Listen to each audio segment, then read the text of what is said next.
জিবরাইল ঘুরতেছে নবীজিকে নেওয়ার জন্য। কোন কিতাব বলেন নবীজি ওই কাবার হাতিমে ঘুমিয়েছিলেন, কোন কিতাব বলেন উম্মে হানির ঘরে ঘুমিয়েছিলেন। জিবরাইল উম্মে হানির ঘরের মধ্যে ঢুকে যাইয়া দেখে আমার নবী ঘুমিয়েছেন। জিবরাইল টেনশনে পড়ে গেল, চিন্তাত পড়ে গেল, কিভাবে নবীজির ঘুম ভাঙাবো। যে নবীকে নাম নিয়ে ডাক দেওয়া যায় না, যে নবীর গায়ে ধরে ধাক্কাও দেওয়া যায় না, কিভাবে জিবরাইল ধাক্কা দিবে? জিবরাইল বলেন আমি নিজে দেখেছি, আমার নবী যখন কম্বল গায়ে দিয়ে ঘুমিয়ে থাকতেন আমার আল্লাহ ডাকে ইয়া আইয়ুহাল মুজাম্মিল, ও কম্বলওয়ালা বন্ধু। নবী যখন চাদর গায়ে দিয়ে ঘুমাইতো আমার আল্লাহ ডাকতেন ইয়া আইয়ুহাল মুদাসসির, ও চাদরওয়ালা বন্ধু। আমার আল্লাহ যেখানে নবীকে নাম নিয়ে ডাক দেয় না, কম্বলওয়ালা বন্ধু, চাদরওয়ালা বন্ধু বলে ডাকে, আমি জিবরাইল কিভাবে নাম নিয়ে ডাক দিব? যেই নবীকে নাম নিয়ে ডাক দেওয়া যায় না, গায়ে ধরে ধাক্কাও দেওয়া যায় না, আমি এখন কি করব? আমার আল্লাহ বলেন জিবরাইল রে, তোর জিহ্বাটুকুন আমার নবীর পাও মুবারকে লাগাইয়া দে। জিবরাইল নির্দেশ মতো জিহ্বা বাহির করে পাও মুবারকে লাগাইলে ঠান্ডা ঠান্ডা ভাব।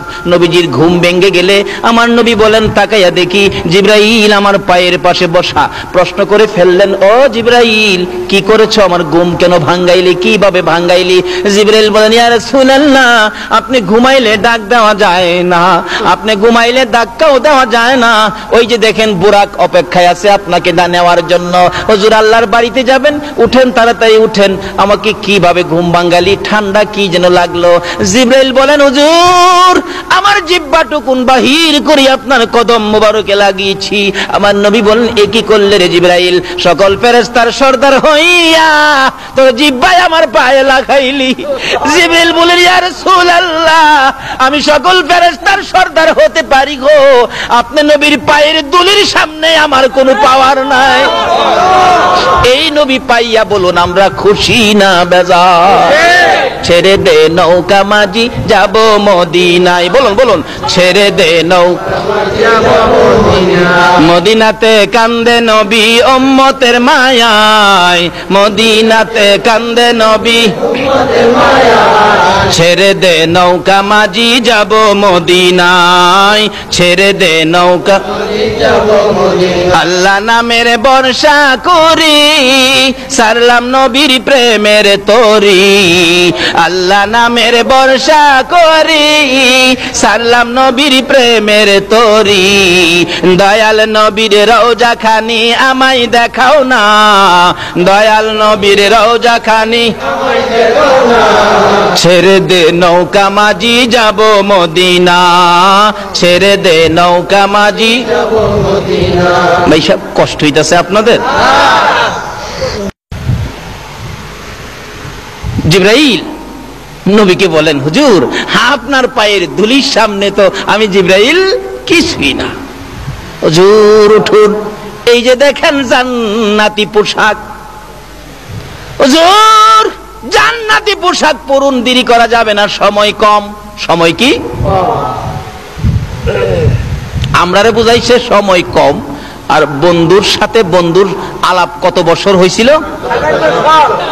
বলতেছিলাম। জিবরাইল বলেন ইয়া রাসূলুল্লাহ এই পোশাকটুকুন খুলে নতুন পোশাক পরুন, বেড়াইতে যাবেন সকলে আপনাকে দেখবে। আমার নবী বলেন কোন পোশাক পরব রে জিবরাইল? জান্নাতের সুন্দর পোশাকগুলো আমার নবীর সামনে যখন তুলে ধরলেন আমার নবী দুইটা চোখের পানি জর্জর করে ছাড়ে। জিবরাইল বলেন হুজুর এত সুন্দর পোশাক পাইয়া কেন কান্দেন? পোশাক গায়ে দেন, জলদি করে লন, তৈয়ার হন। আমার নবী বলেন না রে জিবরাইল, এ পোশাক দেখে আমার বড় চোখের পানি আসতেছে, কান্না বন্ধ করতে পারি না। জিবরাইল বলেন ইয়া রাসূলুল্লাহ পোশাক দেখে কেন কান্দেন আমি জানতে চাই। আমার নবী বলেন জিবরাইল রে এত সুন্দর পোশাক আমার জন্য আনলি, আমার উম্মতেরা কি এই পোশাক পাবে না? যতক্ষণ পর্যন্ত আমার উম্মতের জন্য এই পোশাকের বাজেট না হয় ও জিবরাইল আমি নবী এই পোশাক গায়ে দেব না।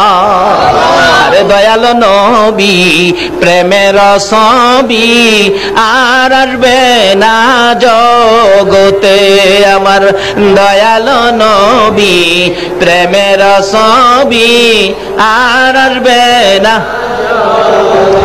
হাসর দিনে উম্মত বিনে হাসর দিনে, উম্মত বিনে যাবে না নবীজি বেহেশতে। দয়ালু নবী প্রেমের ছবি আর আসবে না জগতে। আমার দয়ালু নবী প্রেমের ছবি আর আসবে না। আবার আল্লাহ বলেন, ও জিবরাইল, আমার বন্ধু যখন আসতে চায় না, আমার পক্ষ থেকে ঘোষণাটুকু আমার বন্ধুর কানে পৌঁছে দে। জিবরাইল বলেন, ইয়া রাসূলুল্লাহ, খবর হয়েছে, বাজেট হয়েছে, আপনার আশিক যারা হবে, আপনার পাগল যারা হবে, আপনার উম্মত যারা হবে, আপনার কথা যারা মানবে, এমন সুন্দর সুন্দর পোশাক আপনার উম্মতের জন্য বাজেট হয়ে গেছে। আমার নবী উযু করলেন, 2 রাকাত নামাজ পড়লেন। বলুন, উযু করলেন, তারপরে কি করলেন? 2 রাকাত নামাজ পড়ে নবী বুরাকের কাছে যাইয়া, আমার নবী বুরাকের দিকে এতিমের মতো তাকিয়ে আছে। জিবরাইল, এত সুন্দর বুরাক, আমার দেখতে বড় মায়া মায়া লাগে রে। জিবরাইল, এত সুন্দর বুরাক আমি নবী পাইলাম, আমার উম্মতেরা কি পাবে না? জিবরাইল, এই সুন্দর বুরাক যদি আমার উম্মতের জন্য বাজেট না হয় রে জিবরাইল, আমি নবী এই বুরাকের মধ্যে উঠবো না। আমার আল্লাহ বলেন, বন্ধু তো উম্মতের জন্য খুব মায়া, যা কথা দিলাম বন্ধুর উম্মতের জন্য এর চেয়ে আরো সুন্দর বুরাকের বাজেট আমি দিয়ে দিলাম।